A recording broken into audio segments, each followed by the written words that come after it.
Hello and welcome to our latest edition of the Business Spotlight interview. Today I'm delighted to be joined by Marty Neal. Marty is CEO and co-founder of AirPost Limited. Hi Marty, how are you today? Very good, Richard. Thanks for having me. Much appreciated. No, delighted that you could join us. Really appreciate you taking the time out of your schedule to do that. So why don't you share with us who you are, Marty, what you do, and for how long you've been doing it? Sure. So I'm Marty Neal, the CEO and co-founder of AirPost Limited. And AirPost was the world's first cloud EPOS and e-commerce company, founded in 2009. So we were ahead of our game, ahead of Square, ahead of probably more famous brands than us. And we exist really to help small retailers to sell in their shops and sell online, manage their inventory, manage their business better, report on their inventory better, report on their sales better, and hopefully get to love what they do a little bit better. Excellent, excellent. So who would be your ideal customer then? A small retailer, usually owner operated, who Yeah, want to sell online. So I would say that most new retailers would come along with that as a prerequisite now. So they think of online sales as part of setting up a retail business, whereas that certainly wasn't the case when we started in 2009. And prior to that, I was an e-commerce consultant for retailers. very good. And yeah, it was a hard slog at times to get people to adopt online sales. So I would say that the new guys certainly, and then people seeking to modernize their retail business would be our ideal customer. But it's usually one to two stores, sometimes up to five, and owner operated. Very good, very good. Certainly wasn't the thing when I was growing up. No, no, not at all. No, me neither. Me neither. Yeah. So tell me this, what was your biggest learning since you've become a business owner? Oh wow. Okay. Well, I think that so I've been a business owner for about 22 years. So I've had various roles. Founded a charity, the Music Centre with the guys from Snow Patrol. Excellent. So I've been around on a lot of things. Yeah, I would think that startup companies are quite unique in regards to how they operate. So the one thing that I've definitely learned is that startup organizations and tech companies are the only businesses in the world where you make the thing and sell the thing in the same room. And that is a very, very unique challenge. So the people who make the sausages and the people who are tasked with selling the sausages are right beside each other. In hindsight, maybe that's not the best idea. So that's certainly one thing I've learned. I guess the other thing really is to the knowledge that you'll only ever get the answers to the questions that you ask, really, yeah, and yeah. to kind of to put yourself forward. It might be a very Northern Irish trait to be very kind of I don't know if it's underconfident. It's probably over politeness. Yeah, So yeah. yeah, I've certainly learned to ask the questions really. Very good, very good. So we sort of glanced there a little bit about growing up, and there was no such thing as e-commerce, no such thing as internet. So Hmm. my question was going to be, when you're growing up, is this what you always wanted to do? But maybe Well, maybe the entrepreneurial thing is something that you always wanted to do. I always attracted to technology. Okay. Yeah. So my biggest disappointment at school was that our school had one computer. That was a huge disappointment to me. So I decided that my education was going to be done in my bedroom with a ZX Spectrum, which wasn't exactly legal, it turns out. But what were you going to do?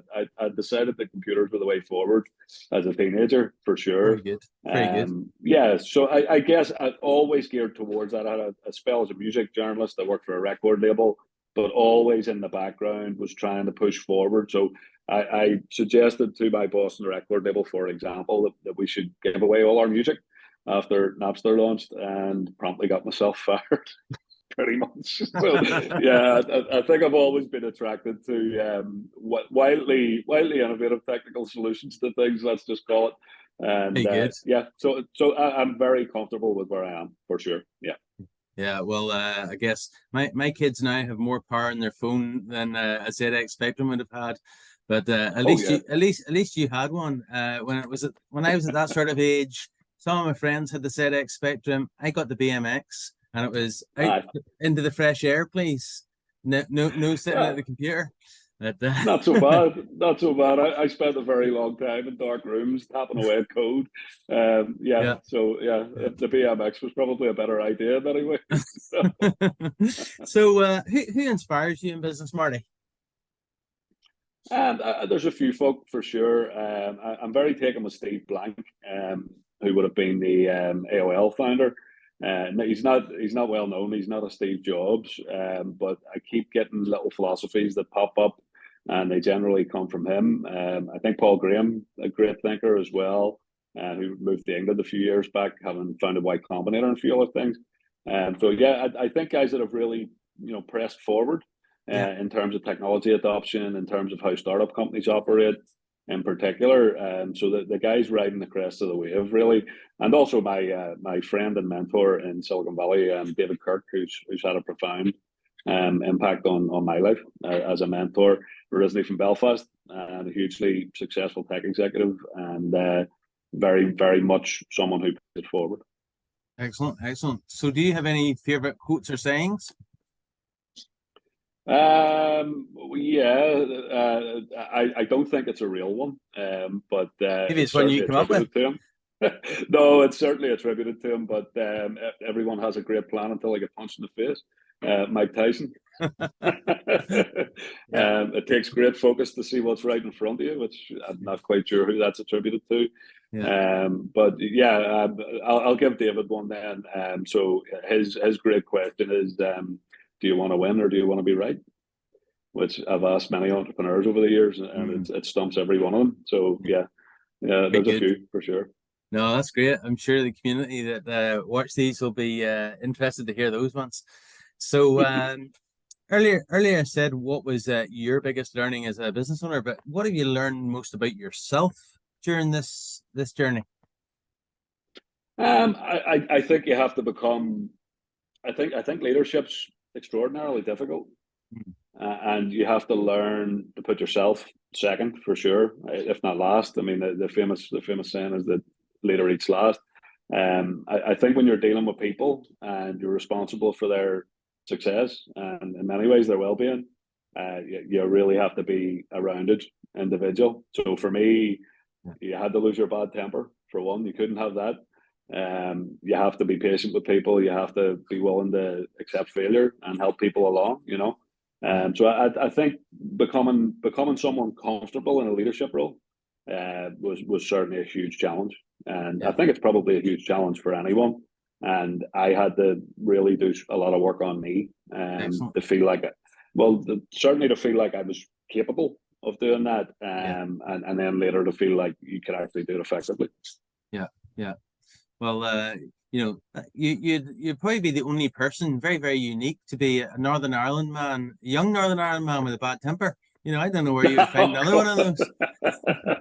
No, there's none of those. Honestly. Very, very unique thing. Yeah, yeah, So, yeah. God. so, Marty, what does the future look like? And what would you see as the main challenge as you move forward now? I think for us, so we did a major partnership with Stripe last year. We've moved towards payments first as a business model effectively. So our latest model for AirPods, really, no, the monthly subscription has gone away, and now it's a transaction fee, which Yeah, was the original idea for the business, but it was just way too far ahead of its time, really. So we've come right around 12 years later to where we began effectively.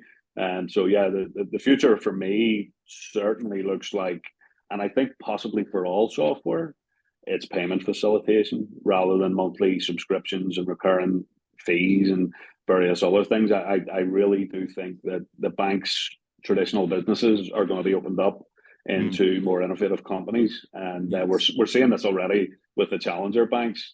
But certainly for us at AirPods, if we can put a reasonable fee on the payment you were going to pay anyway yeah, to someone else, then that makes a great deal of sense. And it's aligned with the retailer's best interest. As they grow, we grow. It's a shared risk model, which I like as well. And also it's an honest model because we have no contract. So for me, the future is definitely payment facilitation, yeah, because payments will be the one thing that definitely will not go away. sure, yeah, yeah. Very good, very good. And what would you just say today to anyone who's thinking of going into business? So just do stuff. You know, I'm also a founder of the Raise Accelerator in Belfast, which Yes. works with really early stage startup founders, usually bedroom stage, usually someone who's had an idea and is thinking about taking the next step. So Yeah. this is something I encounter a lot. And people want comfort and they want to know that there's a way forward, that there's a plan. There's no plan. You just do stuff and you just keep doing stuff. And then eventually someone pays you to do that stuff. And then you can do more stuff and then you can hire people to do stuff. You know, but my best advice is just do something. Yeah. Don't second guess. Don't introspect. Just do stuff. Because honestly, you will do well. I've Yeah. never, ever, ever seen anyone not do well when they adopted that approach. Very good. Very good. So if we were able to wind that clock back to where you had the ZX Spectrum and I had the BMX, what's the best advice you would give to an 18-year-old you? Well, I've thought about this a bit. So the most successful guys I know, both financially and personally, are guys who knew what they wanted to do and just stuck to it from the earliest age. So if I think about Colin Murray, who's a friend, who's a radio host, TV presenter, Colin was never going to do anything else. I think of Gary Lightbody from Snow Patrol. There's no way Gary could do anything but write songs, and he wouldn't be offended at that at all. Yeah. I wish I had pursued my dream of writing a novel at that age, and I might have been successful at it. So my advice to any 18-year-old is the thing that you think is ludicrous, the moonshot that you can't do, is the thing you should definitely try to do, because I've seen so many people be successful at it. Excellent. Excellent. All great wisdom, great advice. I hope so. Maybe you'll write that novel. Well, it's in the back of my mind, along with various other things. Nothing stopping you.